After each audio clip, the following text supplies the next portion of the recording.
আমাদের চিকিৎসকরা দায়িত্বশীল হওয়া, আরও বেশি দায়িত্বশীল, যেটা আছেন তার চাইতে আরও দায়িত্বশীল হওয়া, এবং বিশেষ করে আমাদের মাঠ পর্যায়ে তৃণমূলের অসুস্থ রোগীরা তারা যাতে একজন ভিআইপি যে ট্রিটমেন্টটা পায় সেই ট্রিটমেন্টটা না পেলেও কাছাকাছি যদি কোনো ট্রিটমেন্ট পায়,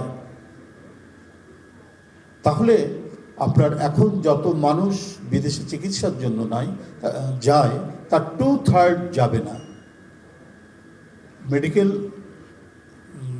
ব্যবস্থা যেটি, মেডিকেল পড়াশোনাটা সায়েন্স, পুরোপুরি সায়েন্স যদি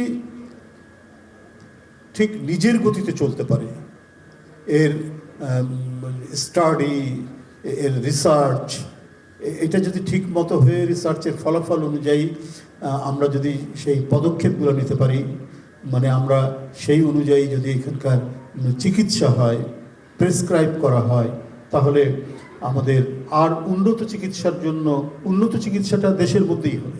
রেইনবো অ্যাক্রোপ্লাস্টে অ্যাক্রিলিক এমালশন থাকায় মুছে ফেলা যায় যে কোনো দাগ সহজেই। Rainbow paints, colour of joy. বাইরে লাগবে না।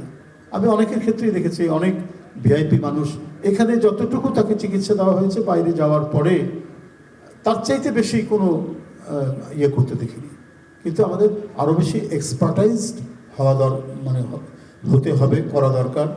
নতুন নতুন যে আবিষ্কারগুলো হচ্ছে, সেই আবিষ্কারগুলোর সাথে আপডেট থাকতে হবে। নিশ্চয়ই আপনারা অনেকেই থাকেন, কিন্তু এটা আমি বিভিন্ন জায়গা থেকে শুনেছি, যখন একজন ডাক্তারের খুব মানে প্রসার বেড়ে যায়, সে যখন খুব জনপ্রিয় হয়ে যায়, তখন তার যে মানে পড়াশোনা যেটা করেছেন, কিন্তু নতুন নতুন যে আবিষ্কার, নতুন নতুন যে ডেভেলপমেন্টগুলো হচ্ছে মেডিকেল সায়েন্সের সাথে, তাদের যে নতুন নতুন যে জার্নালে যে ইয়েগুলো বেরোচ্ছে, মানে রিসার্চের যে এসেগুলো বেরোচ্ছে, সেগুলোর সাথে অনেকের সম্পর্ক থাকে না বা দেখেন না, কারণ তাদের যে এক্সপার্টাইজ হয়েছে ওটার উপরেই প্রচুর রুগী।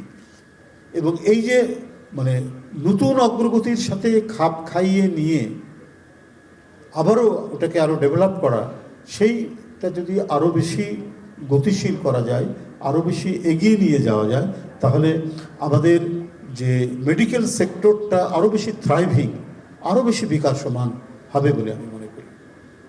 বিজ্ঞান তো এমন একটা জিনিস, বিজ্ঞান আপনার এটা যদি তার নিজস্ব খাতে যদি চলতে পারে, তাহলে এটা ভালো ভালো ফল দিবে, প্রতিনিয়ত ফল দিবে। কিন্তু বিজ্ঞান যদি মুখ থুবড়ে পড়ে যায়, একজন বিখ্যাত দার্শনিক বলেছেন যে বিজ্ঞান মুখ থুবড়ে পড়ে গেলে সেটা তখন ম্যাজিকে পরিণত হয়, আর ম্যাজিক হচ্ছে বাস্টার্ড ডটার অফ সায়েন্স। খুব চমৎকার একটি কথা বলেছিলেন। তো সুতরাং এই সেক্টরে আমাদের রিসার্চ আরও বেশি বৃদ্ধি করতে হবে, এবং আমাদের যে সমস্ত সরকারি, বিশেষ করে সরকারি হাসপাতাল, প্রাইভেট হাসপাতাল থাকবে, সেখানকার চিকিৎসা সেবা হয়তো আরও উন্নত হবে, কিন্তু সরকারি পরিষেবা যেখানে মানুষ কম খরচে চিকিৎসা করাতে আসে, সেটা যেন প্রাইভেট হাসপাতালের চাইতে কমে না যায়। একটা যদি কম্পিটিশন থাকে, তাহলে দেখবেন চিকিৎসা ব্যবস্থা আরও বেশি উন্নততর হচ্ছে।